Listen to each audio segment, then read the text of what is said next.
Hello guys, जैसा कि आपको पता है कि कल बिहार बोर्ड का रिजल्ट आ चुका है और कितने कितने सारे बच्चों का 75% के ऊपर नंबर आया है, तो उन्हें कॉन्ग्रेचुलेसन। और कितनों का 75 के नीचे आया है, तो उन्हें ये टेंशन है कि मैं बिहार बोर्ड से हूँ और मैं 75% से कम है, तो क्या मैं जेई में से दे सकता हूँ, जेई एडवांस दे सकता हूँ, क्या मैं एलिजिबल हूँ, क्या मैं एलिजिबल नहीं हूँ। तो आइए इन्हीं सब डाउट्स पे हम क्लियर करते हैं, और क्या इंप्रूवमेंट एग्जाम का क्या प्रोसेस होता है, क्या नहीं होता है। तो मैं ये सब सारे डाउट्स क्लियर करूँगा, और मैं बता देना चाहता हूँ कि मैं भी इंप्रूवमेंट एग्जाम का ही स्टूडेंट रहा हूँ। मैं भी 2000 पिछले साल में इंप्रूवमेंट दिया था और मैं भी पास हुआ था इंप्रूवमेंट से ही। तो आइए मैं सारे डाउट्स क्लियर कर देता हूँ, और वीडियो के आखिरी में मैं आपको टॉप 20% वाले मार्क्स का पीडीएफ का पिक्चर भी दे दूंगा, और मैं अपने दोनों मार्कशीट का पिक्चर भी अपलोड कर दूंगा मेरे टेलीग्राम चैनल पर, जिसका लिंक मैं अपने डिस्क्रिप्शन और कमेंट बॉक्स में पिन कर दूंगा। आइए अब आपके डाउट्स क्लियर करते हैं। तो पहला डाउट है कितने सारे बच्चों का कि टॉप 20% के मार्क्स क्या रहते हैं। तो पिछले साल 2000 याद ही 2023 में ये मार्क्स रहते हैं। जनरल कैटेगरी के लिए 343 मार्क्स थे, ओबीसी के लिए 317, एससी एसटी के लिए 310 और पीडब्ल्यूडी के लिए 310। ये सारे मार्क्स के पीडीएफ आपको इस साल वाले जेई मेंस का जो साइट है उस पर मिलेगा। ये रिलीज करती है जेई मेंस की कंडक्टिंग बॉडी, और ये रिलीज होती है जेई एडवांस के बाद और जोसा काउंसलिंग के पहले, यानी जेई एडवांस आपका मई इंड में है। तो आप अनुमान लगा सकते हैं कि मई इंड या जून के फर्स्ट वीक तक आपको ये डॉक्यूमेंट पीडीएफ मिल जाएगा। अब आते हैं इम्प्रूवमेंट एग्जाम पे। तो क्या आप इम्प्रूवमेंट एग्जाम दे सकते हैं? हाँ, तो आप अगर जेई मेंस में 2024 के पास स्टूडेंट हैं तो आप 25 में इम्प्रूवमेंट एग्जाम दे सकते हैं। लेकिन इंप्रूवमेंट एग्जाम का बिहार बोर्ड में एक ये है कि आप इस साल नहीं दे सकते। अगर आप इस साल पास हुए तो इंप्रूवमेंट एग्जाम आपको अगले साल 12 वाले स्टूडेंट के साथ ही देना पड़ेगा। आप ऐसा कुछ ये नहीं है कि आप इस साल ही देना है, इस साल आप नहीं दे सकते हैं। फिर सब्जेक्ट वाइज इंप्रूवमेंट एग्जाम तो नहीं, आप सब्जेक्ट वाइज नहीं दे सकते, आप सब्जेक्ट भी चेंज नहीं कर सकते। आपका जो पहला सब्जेक्ट पिछला सब्जेक्ट था, मान लीजिए आप पहले आपका फिजिक्स केमिस्ट्री मैथ और इंग्लिश हिंदी था, तो आप बायो ऐड नहीं कर सकते, मैथ मैथ हटा नहीं सकते हैं। आपका जो सब्जेक्ट था वही सब्जेक्ट रहेगा। ओके, सब्जेक्ट चेंज नहीं कर सकते हैं। डॉक्यूमेंट प्रोसेस, तो आपको डॉक्यूमेंट सारे सेम वही लगेंगे जो आपको पिछले साल 12 के रजिस्ट्रेशन कराने में लगे थे। लेकिन इस बार आपको इस साल का मार्कशीट और इस साल का एडमिट कार्ड देना पड़ेगा। इम्प्रूवमेंट और ड्रॉप, कितने सारे बच्चों का ये क्वेरी था कि मैं इम्प्रूवमेंट एग्जाम इस साल फिल कर रहा हूँ, तो क्या मैं जेई मेंस के लिए ड्रॉप ले लूँ? तो मैं बोलूँगा हाँ, जेई मेंस के लिए आप एक साल ये साल ड्रॉप ले सकते हैं, और ड्रॉप ले लें और इम्प्रूवमेंट साथ साथ फिल कर दे। तो आप ड्रॉप की तैयारी करें। बिहार बोर्ड का सिलेबस उतना हार्ड होता नहीं है। आप आखिरी में 20 दिन या एक महीना देकर, जनवरी से फरवरी आप एक महीना देकर ईजिली बिहार बोर्ड में आप 75-80% आप क्लियर कर सकते हैं। अब बात आती है कि यूज ऑफ मार्कशीट, मतलब अगर इस साल तो मैं पास किया हूँ तो इस साल भी मुझे मार्कशीट मिलेगा, और अगले साल पास करूँगा अगले साल भी मार्कशीट मिलेगा। तो क्या करना है? तो आप इस साल वाला भी मार्कशीट यूज कर सकते हैं, अगले साल वाला भी मार्कशीट यूज करते हैं, ऐसा कोई दिक्कत नहीं है।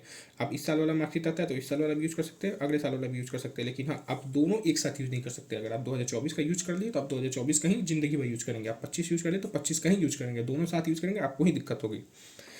बात रही फेल स्टूडेंट इंप्रूवमेंट एग्जाम। तो फेल स्टूडेंट इंप्रूवमेंट एग्जाम कैसे दे सकता है? तो फेल स्टूडेंट इंप्रूवमेंट एग्जाम नहीं दे सकता है, लेकिन इसके लिए आपको पहले फेल, अगर आप 3 सब्जेक्ट से कम में फेल हैं तो आप इसी साल आपका कंपार्टमेंट एग्जाम होगा, जिस कंपार्टमेंट एग्जाम का फॉर्म इस वीक या नेक्स्ट वीक तक आ जाएगा। तो आप पहले जाएं, कंपार्टमेंट एग्जाम फॉर्म फिल करें, कंपार्टमेंट का एग्जाम दें। अगर आप कंपार्टमेंट एग्जाम देकर पास हो जाते हैं, अगर 75 के ऊपर है तो वेल एंड गुड, अगर नहीं है तो आपको फिर 75 के लिए कंपार्टमेंट देने के बाद इंप्रूवमेंट देना होगा, वो जो इंप्रूवमेंट अगले साल होगा। और फाइनली पासिंग ईयर आपका जो मतलब एडमिट कार्ड आएगा इम्प्रूवमेंट देने के बाद 2025 में, उस 2025 वाले एडमिट कार्ड में आपको पासिंग ईयर क्या रहेगा, ज्वाइनिंग ईयर क्या रहेगा, इंप्रूवमेंट मेंशन रहेगा या नहीं रहेगा। तो मैं बता देना चाहता हूँ कि जो 2025 में इम्प्रूवमेंट देने के बाद जो आपका मार्कशीट आएगा, उस मार्कशीट में आपका पासिंग ईयर 2025 रहेगा, लेकिन आपका ज्वाइनिंग ईयर उसमें कहीं नहीं लिखा रहेगा, इंप्रूवमेंट का मार्कशीट कहीं नहीं लिखा रहेगा। लेकिन जो दूसरे डॉक्यूमेंट्स होते हैं, जैसे कि टीसी हो गया या जो भी दूसरे डॉक्यूमेंट्स होते हैं, तो आप कॉलेज एडमिशन के टाइम जाएंगे तो वो तो आपका वो दूसरा वाला डॉक्यूमेंट्स भी देखेंगे, तो उसमें डॉक्यूमेंट्स में आपका ज्वाइनिंग ईयर 2022 रहेगा। तो अगर ज्वाइनिंग ईयर 2022 है, पासिंग ईयर 2025 है, तो कोई भी देखेगा तो समझ जाएगा कि आपने 3 साल लगाया 12 कंप्लीट करने में। तो वहाँ क्वेश्चन का जरूर करेगा कि आप फेल थे या आपका इंप्रूवमेंट लगा था, तो वहाँ आपको उनको आंसर देना पड़ेगा कि मैं इंप्रूवमेंट का एज था, ये बताना पड़ेगा कि ऐसा ऐसा हुआ था मेरे साथ, तो मैं ड्रॉप लिया और साथ में ही इंप्रूवमेंट दिया, तो वो सही है। अब उसके बाद आता है कि इंप्रूवमेंट एग्जाम देना चाहिए, तो मैं बोलूँगा देना चाहिए, इससे कोई दिक्कत नहीं होता है, वो उतना मैनेज हो जाता है। अगर आपका जेई में से निकल गया तो कोई दिक्कत नहीं है, क्योंकि सारा खेल इंट्रेंस एग्जाम का है। अगर आप इंट्रेंस एग्जाम निकाल लेते हैं उसके बाद आपको कोई दिक्कत नहीं है। और हाँ, मैं इस वीडियो के बाद आपको कमेंट सेक्शन और डिस्क्रिप्शन में वो जो टॉप 20 परसेंटाइल का PDF और मेरा मार्कशीट, जो मेरा दोनों मार्कशीट है, मैं वो अपलोड कर दूंगा। आप सिर्फ देख लें और डाउट क्लियर करें। और हाँ, मैं ये भी बता दूं कि अगर आप इम्प्रूवमेंट एग्ज़ाम देना चाहते हैं तो इम्प्रूवमेंट एग्ज़ाम के लिए रजिस्ट्रेशन कहाँ से करना पड़ेगा, फॉर्म फिल कैसे होता है, फॉर्म फिल कब होता है, कैसे होता है, ये सब मैं बता दूं। तो इम्प्रूवमेंट एग्ज़ाम का फॉर्म आपको जो 2025 वाले जो 12 वाले बच्चों का रजिस्ट्रेशन होगा, उन्हीं के साथ आपका इम्प्रूवमेंट एग्ज़ाम का भी रजिस्ट्रेशन होगा। तो उनका रजिस्ट्रेशन लगभग सितंबर अक्टूबर लास्ट अगस्त से स्टार्ट हो जाता है। तो आपको इसके लिए कॉलेज से टच में रहना पड़ेगा या स्कूल से आपको टच में रहना पड़ेगा। वो जब आएगा तो उनसे आप इन्फॉर्म कर देंगे।